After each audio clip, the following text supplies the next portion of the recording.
एक ऐसा हिंदू त्योहार जिसका शायद आज की युवा पीढ़ी ने कभी जिक्र भी नहीं सुना होगा, लेकिन देवताओं को ज्ञात है और वे आज भी मानते हैं। देव दीपावली। यहाँ उस दीपावली की बात नहीं हो रही जो हम इतने वर्षों से मानते आ रहे हैं। देव दीपावली अर्थात देवी देवताओं की दीपावली। जी हाँ, आपने बिल्कुल सही सुना। कार्तिक पूर्णिमा की रात समस्त देवी देवता और देवगण स्वर्ग लोक छोड़कर भूलोक पर आते हैं और दीप जलाकर दीपावली मनाते हैं। लेकिन आखिर कार्तिक मास को ही क्यों? ऐसा क्या हुआ था कि कार्तिक मास का हर दिन पवित्र हो गया? और यह सब शुरू कैसे हुआ?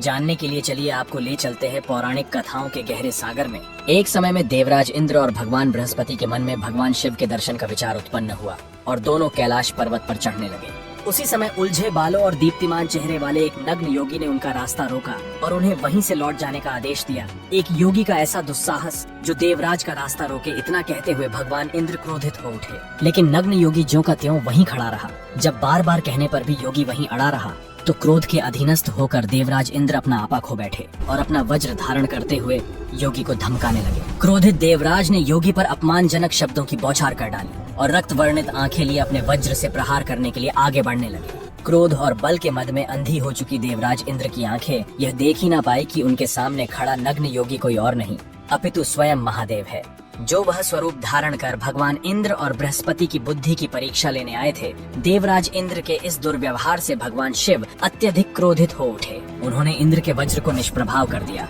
और उनकी भुजा को भी स्तब्ध कर डाला। इस समय उनकी आंखें क्रोध से ज्वाला उगलती भयानक लाल हो उठी। क्रोध इतना विनाशकारी था कि भगवान त्रिनेत्र ने अपनी तीसरी आंख खोल दी। भगवान इंद्र को तुरंत अपनी भूल का आभास हो गया और वह अपनी इस मूर्खता के लिए भगवान शिव से क्षमा याचना करने लगे। भगवान बृहस्पति ने महादेव को पहचान लिया और उनसे इंद्र को क्षमा करने के लिए विनती की। इंद्र के प्राण बचाने के लिए भगवान शिव ने अपनी आंख से उत्पन्न प्रचंड अग्नि को समुद्र की तरफ छोड़ दिया और देवराज इंद्र के प्राण जाते जाते बचे। त्रिनेत्र की तीसरी आंख से उत्पन्न प्रचंड विध्वंसी अग्नि जब समुद्र से जा टकराई तो उससे प्रचंड ज्वालाएं उठी। ज्वाला इतनी प्रचंड थी कि उसने समुद्र को सूखा डाला और उसी ज्वालाओं के समुद्र विलय से एक शक्तिशाली शिशु का जन्म हुआ। उसकी किलकारियों से समस्त ब्रह्मांड कांपने लगा, लेकिन उसका रोना अंतहीन था। तब सृष्टि रचयिता भगवान ब्रह्मा शिशु की चीख सुनकर तुरंत वहां आ पहुँचे। वे झपटे और शिशु को गोद में उठा लिया। जब भगवान ब्रह्मा ने देखा कि शिशु का वजन अत्यधिक है तो वे आश्चर्यचकित हो उठे। ब्रह्मा जी ने शिशु को उठाते हुए महसूस किया कि शिशु के नन्हे हाथ उनकी दाढ़ी नोच रहे हैं। शिशु का दाढ़ी पर खिंचाव इतना जोरदार था कि ब्रह्मा जी लगभग गिरते गिरते बचे। दाढ़ी खिंचाव की इस पीड़ा से भगवान ब्रह्मा की आंखों से अश्रु की बूंदें निकलकर धरती पर गिरी और उनसे पुनः जल अर्थात समुद्र का भराव हुआ। भगवान ब्रह्मा जी ने आंखें पोंछी और शिशु की ओर देखते हुए कहा, तुम बहुत बलवान हो। तुमने मेरी आंखों को शक्ति दी है और मुझे जल प्रदान किया है, अतः आज से तुम जालंधर नाम से जाने जाओगे, जिसका अर्थ है पानी लाने वाला। भगवान शिव के प्रचंड क्रोध से जन्मे जलंधर का पालन पोषण जादुई ढंग से हुआ। वह बाल्यकाल में ही हवा के साथ ऊपर उड़कर समुद्र पार कर गया था।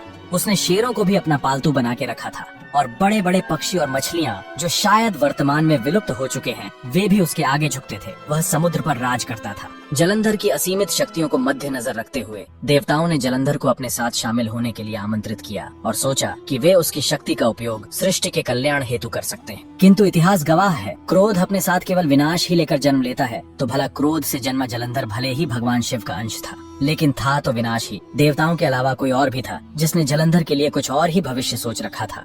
जहाँ एक तरफ देवता जलंधर को अपने पक्ष में रखने में लगे हुए थे और वहीं दूसरी तरफ उनकी दृष्टि से ओझल असुर गुरु शुक्राचार्य ने भी अपनी पकड़ मजबूत बना रखी थी, क्योंकि वे जानते थे कि जलंधर केवल कोई शक्तिशाली बालक नहीं अपितु देवताओं को पराजित कर असुरों का वर्चस्व स्थापित करने में सक्षम एक महाविनाशकारी राक्षस है। उनके सानिध्य में जैसे जैसे जलंधर बड़ा होता गया उसे अपनी श्रेष्ठ शारीरिक शक्ति पर विश्वास बढ़ता गया। उसे गुरु शुक्राचार्य ने हमेशा यही पाठ पढ़ाया कि उसकी शक्ति किसी भी प्रतिद्वंद्वी को परास्त करने के लिए पर्याप्त है। जलंधर एक अत्यंत बलशाली और तेजस्वी पुरुष के रूप में परिपक्व हुआ। उसके पास अपार शक्तियां थीं, जिससे वह लगभग अजेय हो गया। उसने समुद्र पर अधिकार कर अपना राज्य स्थापित किया, जिस पर उसने कठोर शासन करना प्रारंभ कर डाला। असुर गुरु शुक्राचार्य ने जालंधर को असुरों का सम्राट घोषित कर दिया। आपको बता दें कि भगवान शिव के अंश से उत्पन्न होने के कारण जलंधर अपार शक्तियों का धनी था। उसे इतिहास के सबसे दुर्जय असुरों में से एक माना जाता है।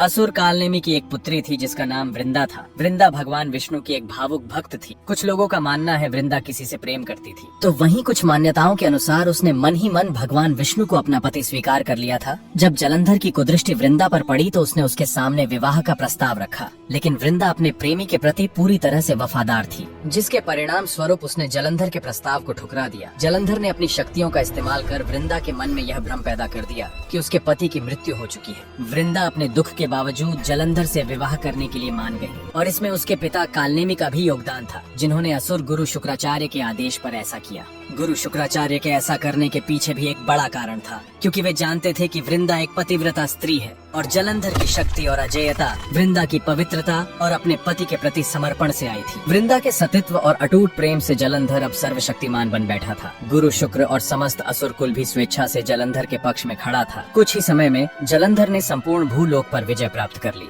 लेकिन अब जलंधर की आंखें इंद्र के स्वर्गलोक को देख रही थीं, तो वहीं इंद्र और बाकी समस्त देवगण जलंधर की मंशाओं से अनजान बैठे थे। जलंधर ने आकस्मिक देवलोक पर हमला बोल दिया। उसकी शक्तियों के आगे असहाय देवताओं के पास पीछे हटने के अलावा कोई और विकल्प शेष नहीं था। देवता असमंजस में पड़ गए कि करें तो क्या करें। उनके पास जो सबसे शक्तिशाली अस्त्र था, इंद्र का वज्र, वह भी जलंधर पर बेअसर था। देवताओं की पूरी सभा भगवान ब्रह्मा के पास आ पहुंची। परमपिता परमेश्वर भगवान श्री ब्रह्मा ने देवताओं को संबोधित किया। जलंधर की उत्पत्ति का वर्णन करने के पश्चात उन्होंने निष्कर्ष निकाला कि जलंधर भगवान शिव के क्रोध से उत्पन्न हुआ है और उनका ही अंश है, अतः केवल भगवान शिव ही उसे रोकने में सक्षम है। इंद्र ने पूछा, परमपिता, क्या आपको लगता है कि अगर हम भगवान शिव के पास जाकर जलंधर से बात करें तो वह हमारी बात सुनकर लौट जाएगा? परमपिता परमेश्वर भगवान ब्रह्मा ने संदेह से सिर हिलाया और कहा, हमें उनसे पूछना होगा। लेकिन उन्होंने आगे कहा, जलंधर इतना अहंकारी हो चुका है कि मुझे संदेह है कि क्या भगवान शिव उसे समझा पाएंगे। विचार विमर्श कर भगवान ब्रह्मा सहित देवताओं की पूरी सभा भगवान शिव के समक्ष अपनी प्रार्थना लेकर उपस्थित हुए। भगवान शिव ने देवताओं की प्रार्थना स्वीकार की और जलंधर के पास आ पहुँचे। भगवान शिव ने उसे यह विनाश रोकने और समझाने का प्रयत्न किया। हालांकि जलंधर इतना अहंकारी हो चुका था कि उसने स्वयं भगवान का ही उपहास करने का दुस्साहस कर डाला। जलंधर ने यह कहते हुए भगवान शिव को पाखंडी कहा कि तुम स्वयं को तपस्वी कहते हो, जबकि तुम्हारी एक पत्नी भी है। लेकिन इसके पश्चात भी महादेव ने अपने क्रोध पर नियंत्रण कर जलंधर को समझाने का प्रयास किया, लेकिन वे असफल रहे। अभिमानी जलंधर ने भगवान शिव के शांति प्रस्ताव को अस्वीकार कर दिया, जिसके पश्चात भगवान शिव और जलंधर के मध्य भीषण युद्ध छिड़ गया। अथाह शक्ति और बल प्रयोग करने के बावजूद भी जलंधर महादेव के समक्ष ज्यादा समय तक टिक नहीं पाया और भगवान शिव से मार खाकर जलंधर स्वर्ग में लौट गया।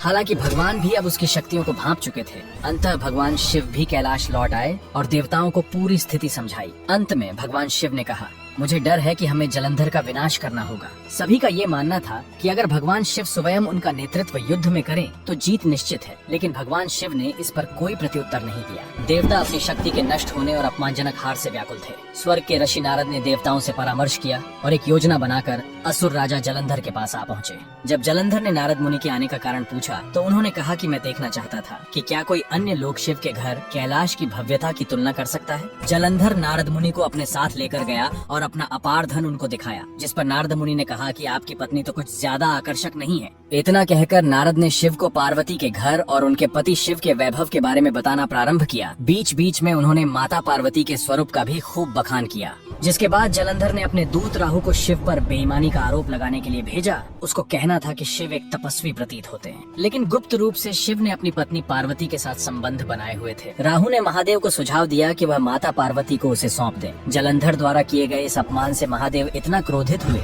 कि उनके मस्तक से एक भयानक जानवर कीर्तिमुख का जन्म हुआ और महादेव ने कीर्तिमुख को राहु को खा जाने का आदेश दिया, जिस पर जलंधर का दूत बनकर आया राहु भगवान से क्षमा याचना करते हुए प्राणों की भीख मांगने लगा। जब महादेव का क्रोध शांत हुआ तो महादेव ने राहु को क्षमा कर दिया। इस पर वहीं खड़े कीर्तिमुख ने पूछा कि अब मैं अपनी भूख कैसे शांत करूं, तो महादेव ने उसे खुद को ही खा लेने का आदेश दिया। भगवान शिव का आदेश पाते ही कीर्तिमुख ने स्वयं को खा लिया और अंत में केवल उसका मुख शेष बचा।